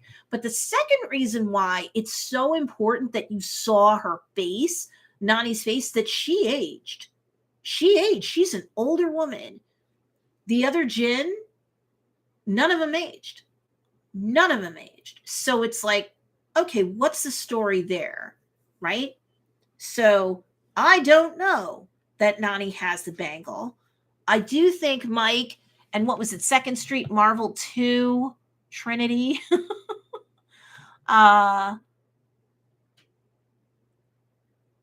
Cosmic also was wondering if there was a link to the Kree anyway. But like, my concern is that she doesn't have all of the effects going like Aisha did her mother. We don't know about Muneeba, but like Kamala has everything going on in full effect. But the fact that Nani aged is like a poker's tell. She's missing a part of the equation.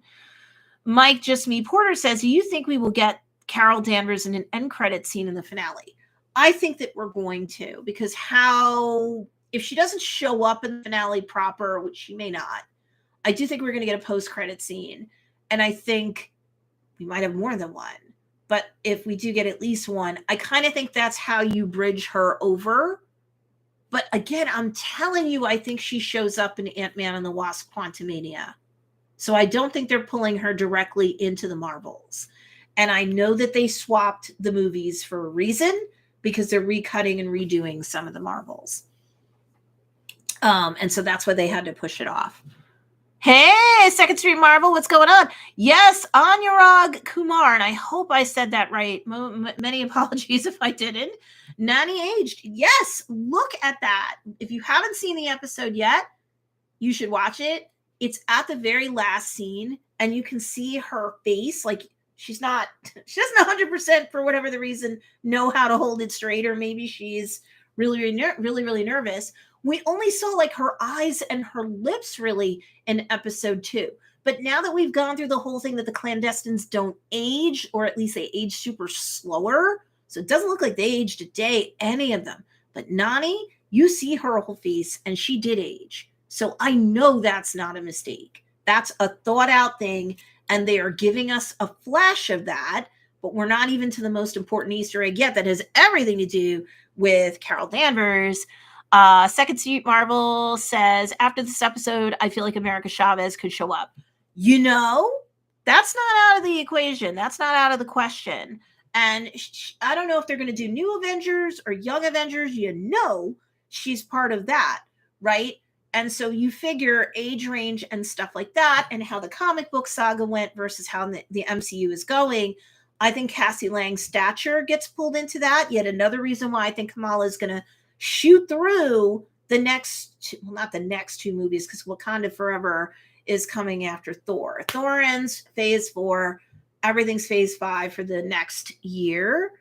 And so I know she's probably going to come and make a connection with Cassie Lang or stature in Ant-Man Quantumania. Thank you for the explanation. You are welcome, sir. They age like Thor. What dimension is Aisha from? She's from the Noor dimension, and they spelled it out Noor, which I believe is Urdu for the word light. Well, they confirmed that word does mean light. I think it's Urdu, but again, this is my first reaction, my first viewing, and I jumped right on to do the live, so I'm going to definitely research that so I'm not unintentionally insensitive there. But she's from the Newer dimension. You're not Asgardian, Kamala, but, says Second Street Marvel, I know. And Kevin Feige said before they even dropped episode 1 that Kamala thinks she's Asgardian, thinks she's an alien possibly, but she's none of those things. And they had to change up the comic book origin story. So she's clearly not an Inhuman either. She's part of this race of Djinn. And I think the clandestines, because that's what they call themselves, I mean, they're living clandestinely on Earth, right? But they're not aging. They're kind of in a sense. So now going back to what y'all said before, yes, they are definitely tying them into the whole cosmic phase that's going to increase during phase 5 and phase 6. The cosmic saga, yes, they're going to have like the Terran saga, like the grounded saga, but they're also going to do like the cosmic saga as well. And Kamala, Captain Marvel, and Spectrum or Monica Rambeau play into that more, right? But the Eternals don't age, right? But then again, they're like, you know, synthetic beings that were created. They're not humans. That might explain that. But what's really cool is we don't just see Nani's face, by the way. I want to like close this loop and then we can talk more. We not only see that Nani has aged and the others have not. And Nani's the daughter of Aisha, right? And Aisha was with the clandestines. And they're all Djinn. They all got exiled. They all need to go home. So the Nani looks very worried when she's on screen and says, did you see it? And Kamala's like, see what? Did you see the train, bitte? And Kamala's like, how did you know about the train? And she's like, because I saw it too. You have to come to Karachi. And then the call is cut short. Grandma's gone. Now here's the deal. You see her screen saver or her home screen, right, on her cell phone. It's not just the fact that it's Carol Danvers who's on there or Carol Danvers is Captain Marvel.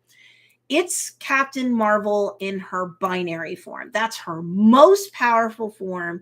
That's when she has the most light, the most energy, and nothing stands in her way. I mean, she even punched Thanos in the face, right? She ripped through Kree ships like it was nothing in Captain Marvel when she was in a more binary form. So let's see. Second Street Margle says the Bengals and the 10 Rings are the same tech. I think I agree with that. Mike says, ooh, Trinity, that's cool. Well, they did say, Captain Marvel said she couldn't identify the 10 Rings at like that last scene. What was it? Post-credit scene in Shang-Chi and the 10 Rings. So I know that she couldn't identify it. Bruce Banner couldn't identify it, or Smart Smart Professor Hulk couldn't identify it. So, or the rings. So they're definitely an artifact from another dimension. Do I think they're like Negaban like? I do. Do I think they're Cosmic Band like? Sure. And I think that he's going to be in the Avengers moving forward, right? I know that in the comic book saga for a time, Miss Marvel was with the Avengers proper as well. So she might be with them and then end up breaking off to be part of whatever they call it, the new Avengers, the young Avengers, whatever they do. But I do think that that's also like a cosmic energy artifact or a set of artifacts with the 10 rings, right? Because they're dimension 2. And so similarly with, again, at the beginning of the episode, they did acknowledge there should be 2 of these bands. One was missing. Yes, Aisha made off with one. They couldn't find the other. So I do think this whole cosmic energy, cosmic bands is going to play in more heavily in phases 5 and 6. And I think that in Thor, Love and Thunder, we're going to meet more of the gods.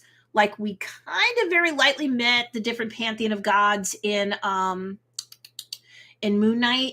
And I know that Moon Knight's going to factor in the Eternals are coming back, Arishem and, the others. We're not done with any of that.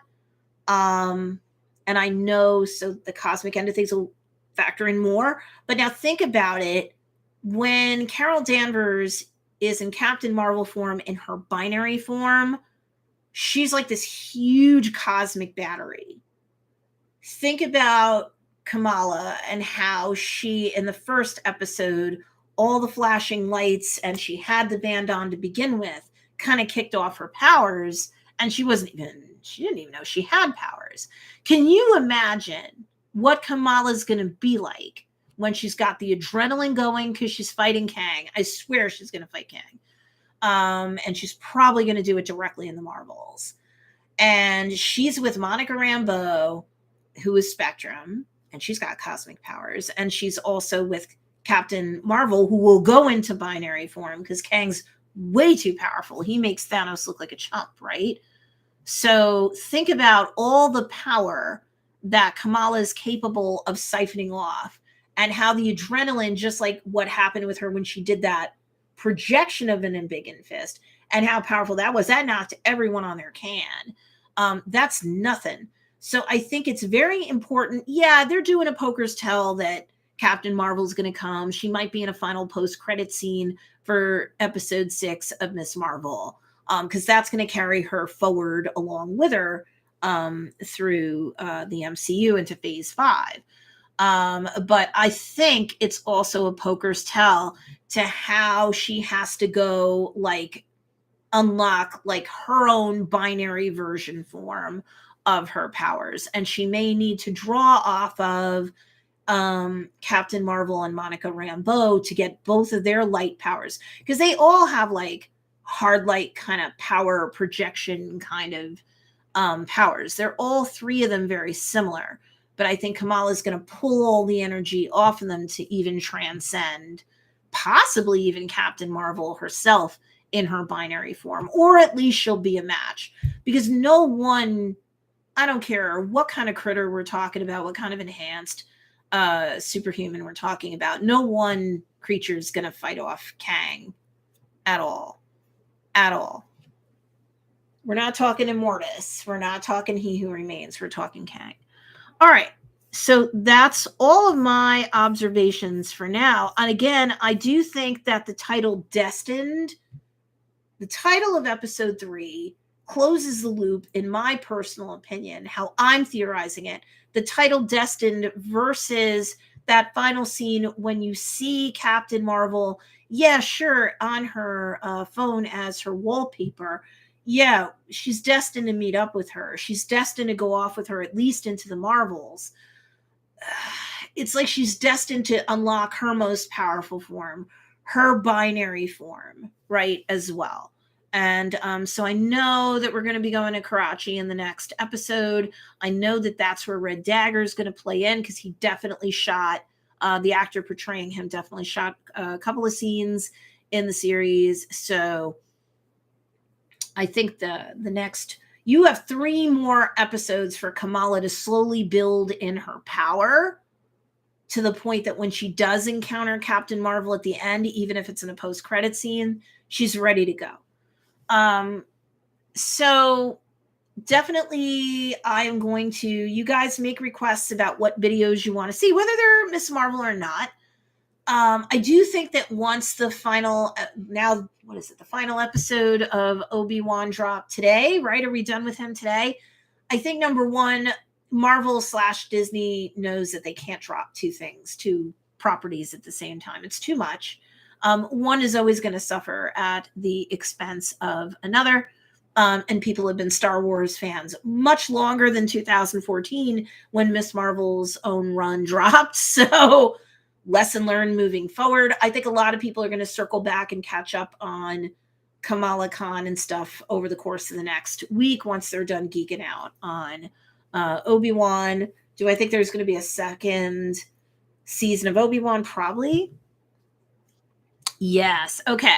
So I'm definitely going to do the Djinn episode. I was planning on doing that anyway, and I'm going to give credit to Mike Just Me Porter. Anybody else want me to do another video, and let me know, if you want me to, give you a shout out or credit. And let's see, Random TV. Yeah, no, I get it. He's like, I think you could get more views if you make your videos short and make them edited. I have a professional editor. We grew another channel to over 1,600 subs right now. I just launched this one. It's new. It's hard to grow when you're small. But yeah, never make a YouTube video that's edited longer than it needs to be to make your point and do a quick call to action, wrap up 30 to 60 seconds. Shorter can be better. This is a live stream where I'm hanging out with my community and kind of giving you all my rough notes. So live streams to me can go a little bit longer. No big deal.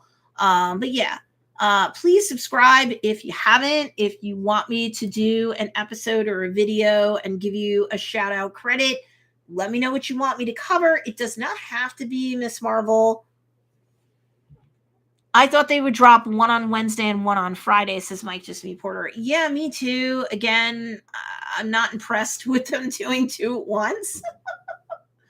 So any of the other channels that are out there that do reviews, if they do cover Star Wars stuff, I know New Rockstars, they were like, we're going to be exhausted. That's too much all at the same time.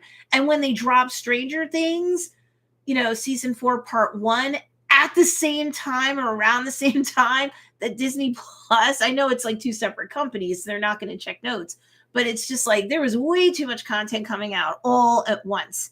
But when you're the same company, Marvel/Disney, Disney Plus, you can control when you're going to drop these things off, right? So I'd hate to see that there's some sort of a void for new content, for even a couple of weeks, because that would seem dumb. Why fire all of your guns at once? Like, spread it out. So Mike Just Me Porter says Trinity has a lot of theories. Oh my goodness. So I'm going to have to definitely look at all of the channels. I want to make sure that I write them down, because, I don't know, for those of you that do live streams, I know that they give you the option to save the live stream replay, and I've tried a whole bunch of different ways to do what I can to save the live stream replay.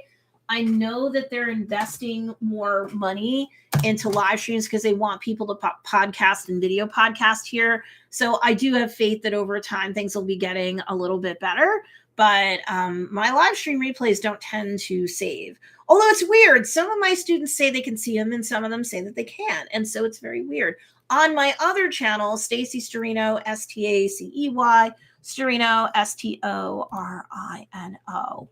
So let me just write down the channels that are here. and give you guys shout outs and all of that. Hi, honey. Have a good day. I love you, sweetheart. Have a good day. He knows that Wednesdays are going to be a little different. So we have Lo-Fi, Kamran, and Nasheed's. Put down your questions both live and on the replay here. Random TV, of course, Mike, Just Me, Porter, Second Street, Marvel. And you know when your writer dies, y'all get like preferential treatment, right? Dano Cosmic. Don't want to forget Dano Cosmic.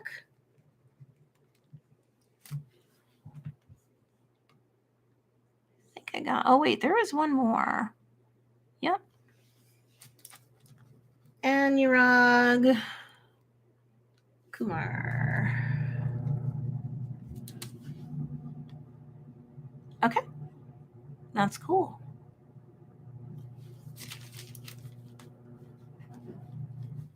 I'm just writing stuff down. If there's a video that you guys want me to cover, again, I'll give you credit in the video. I'll have my editor create like some B-roll shouting out your channel and acknowledging you. I'm here for, the same reason that you guys are. I love this stuff, but I'm not here just for me. I'm really here for you guys. Djinn, just matching people up with the requests.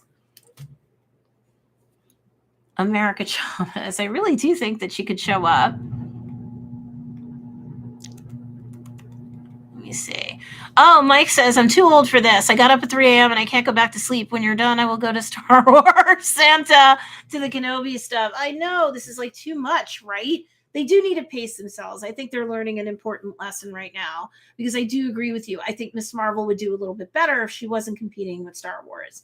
If somebody's only got a choice for one, unless they've been a ride or die of her since 2014, they might go to Star Wars first and kind of go through all the generations of that. I know I'm in my 50s, man.